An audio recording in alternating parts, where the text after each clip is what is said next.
ganito ko lang hinahanap yung butas dito sa bubong ito. Ayan. Ay, bawal pala to.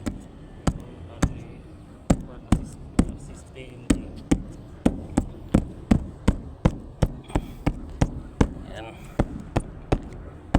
Tinutusok-tusok lang para malaman kung may butas wala. Baka ito lang. Baka ito lang tagas ngayon saka yun.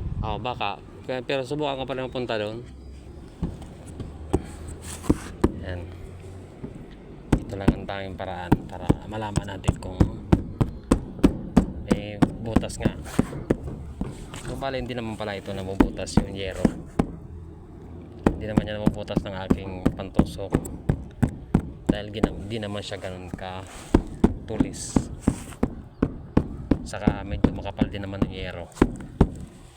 So may styro kasi ito mga idol, kaya kinakailangan natin na tusukin para sige, para hindi tayo mahirapan magbungkal ng styro. Yan mga idol, kaya ito lang yung paghahanap na paraan.